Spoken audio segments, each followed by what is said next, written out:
En el barrio de Chinatown, en San Francisco, todos conocían al cartero. No por su nombre. No por su historia. Solo por su rutina. Todas las mañanas, a las 7:15, Henry Liang salía de la oficina de correos de Clay Street con la misma bolsa de cuero marrón, el mismo uniforme un talle grande, y los mismos zapatos que parecían haber recorrido el mundo entero. Caminaba despacio. Nunca llevaba auriculares. Nunca hablaba por teléfono. Los comerciantes le saludaban con la cabeza. Él devolvía el gesto, dejaba el correo, y seguía caminando. 35 años haciendo lo mismo. Cuando Henry murió en marzo de 2021, a los 81 años, su buzón estuvo lleno 3 semanas antes de que alguien se diera cuenta. Lo que encontraron en su apartamento hizo que medio San Francisco se preguntara quién había sido realmente el cartero de Chinatown. Henry Liang nació en 1940 en Kowloon, Hong Kong. Su padre era estibador en el puerto de Victoria.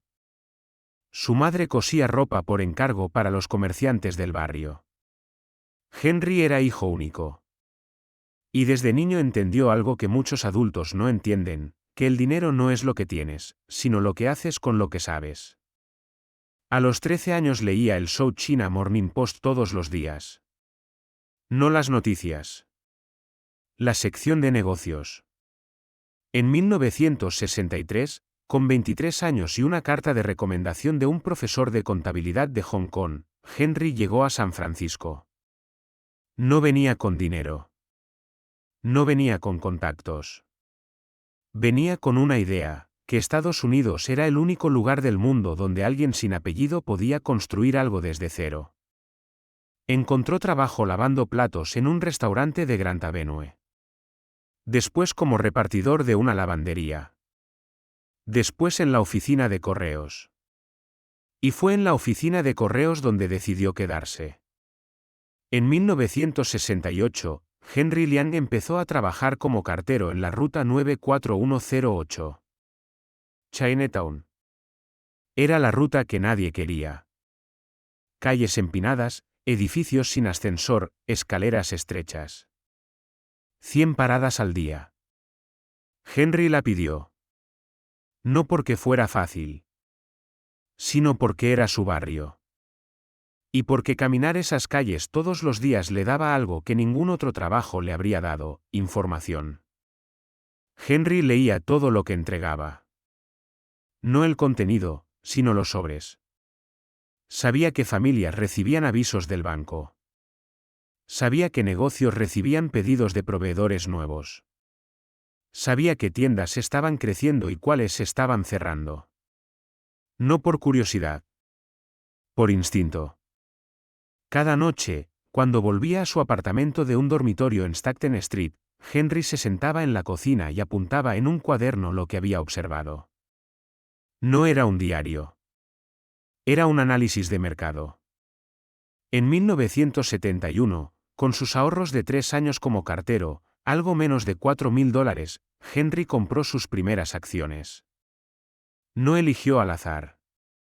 Eligió empresas que conocía porque entregaba su correo.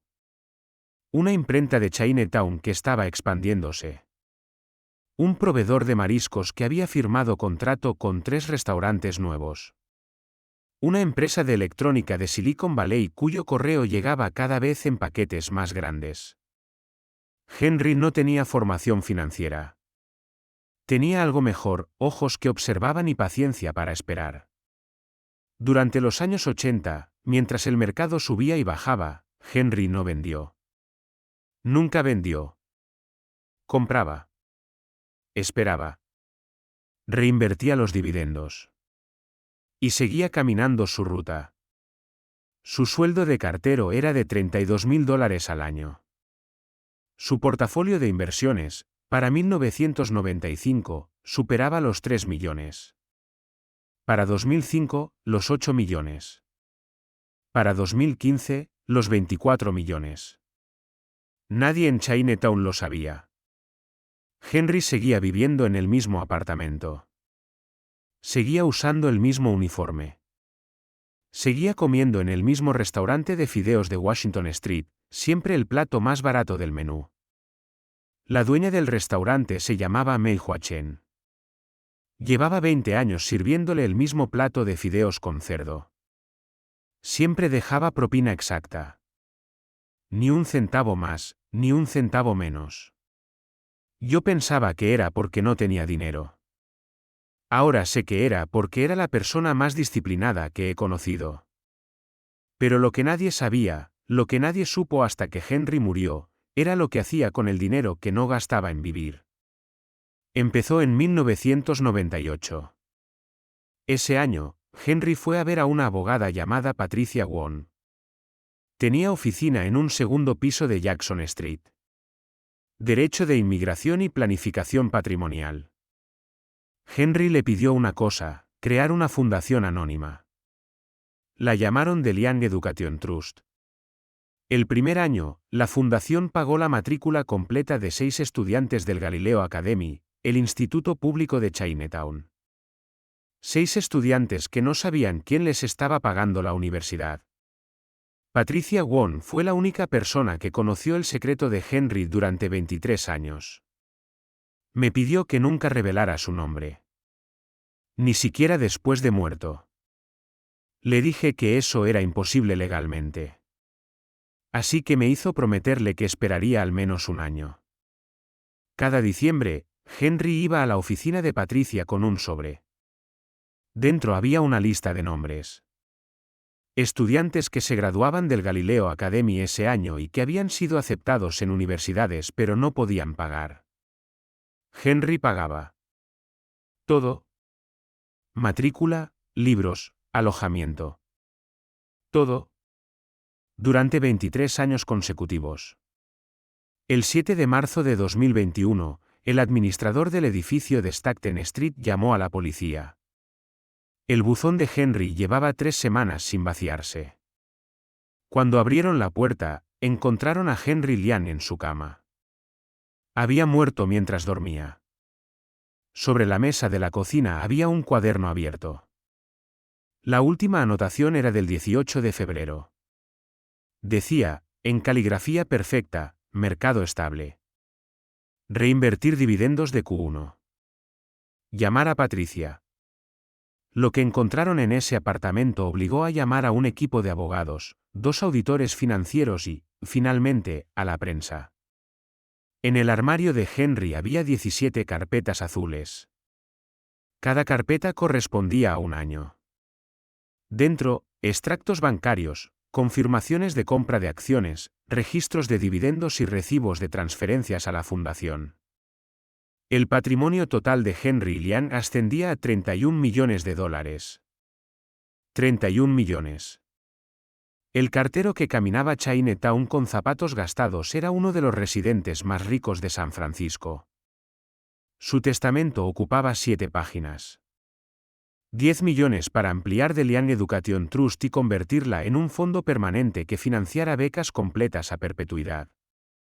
5 millones para crear un centro comunitario en Chinatown con clases de inglés, contabilidad y tecnología para inmigrantes recientes. 4 millones para un programa de vivienda asequible para personas mayores del barrio. 3 millones para el Galileo Academy, destinados a un laboratorio de ciencias y un programa de mentoría financiera para estudiantes. 2 millones para un fondo de emergencia médica para familias sin seguro en el distrito. El resto, algo más de 7 millones, para un programa de microcréditos sin interés para pequeños negocios de Chinatown. Patricia Wong habló con la prensa un año después, como había prometido. En 23 años, Henry financió la educación universitaria de 341 estudiantes. 341. Hizo una pausa. Ninguno de ellos supo jamás que la persona que pagaba sus estudios era el mismo hombre que les dejaba el correo en el buzón cada mañana. Patricia se quitó las gafas y añadió: Henry no creía en la caridad. Creía en la inversión. Me lo dijo una vez: Patricia, yo no regalo dinero. Invierto en personas. Es la única inversión que nunca pierde valor. La noticia tardó en llegar. Pero cuando llegó, Chinatown se detuvo. Los comerciantes de Grant Avenue pusieron fotos de Henry en sus escaparates. Fotos que nadie tenía, hubo que buscar en los archivos de la oficina de correos. Mei Hua Chen, la dueña del restaurante de fideos, cerró un día entero. 30 años sirviéndole el plato más barato. Y él podría haber comprado el restaurante. Podría haber comprado la calle entera. Se detuvo. Pero nunca quiso nada para él. Solo quería que los jóvenes del barrio tuvieran lo que él nunca tuvo, alguien que creyera en ellos antes de que ellos creyeran en sí mismos. Una de las becadas se llamaba Jenny Huang. Se graduó del Galileo Academy en 2009 y estudió ingeniería biomédica en Berkeley con una beca completa de una fundación privada cuyo nombre no le decía nada. Hoy es investigadora en un hospital de San Francisco. Cuando supo quién había pagado sus estudios, condujo hasta Stockton Street y se quedó parada frente al edificio de Henry durante media hora. Yo le conocía. Le veía todos los días. Me dejaba el correo. Una vez me sujetó la puerta cuando llevaba cajas. Hizo una pausa larga. Él me cambió la vida. Y yo nunca le di las gracias. Ni siquiera sabía que tenía que dárselas. El centro comunitario Henry Lian abrió sus puertas en enero de 2024. Ofrece clases de inglés, contabilidad básica, programación y orientación universitaria. Todo gratuito. En la entrada hay una placa sencilla con una frase que Henry escribió en su testamento. El conocimiento es la única riqueza que crece cuando se comparte. Debajo, en letra más pequeña, Henry Lian. ¿Cartero? ¿Vecino? Inversor en personas. El apartamento de Henry sigue vacío. El cuaderno sigue abierto en la última página. La bolsa de cuero marrón cuelga detrás de la puerta, como si mañana tuviera que salir a las 7:15. En Chinatown, los comerciantes ya no hablan del cartero silencioso. Hablan de Henry. Sus hijos llevan becas con su nombre. Sus escaparates tienen su foto. Su barrio tiene un centro con su legado. 341 estudiantes fueron a la universidad porque un hombre que entregaba cartas decidió que su ruta no terminaba en el buzón.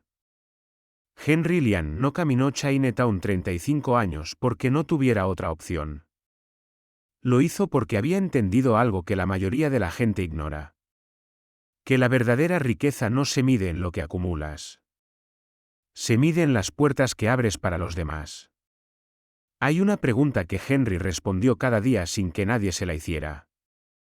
¿Qué estás entregando realmente con el trabajo que haces? Si esta historia te recordó a alguien que merece ser visto de otra forma, compártela. La semana que viene, la historia de un pescador que desapareció 10 años del mapa. Cuando volvió, traía algo que cambió la vida de todo un pueblo costero. Nos vemos ahí.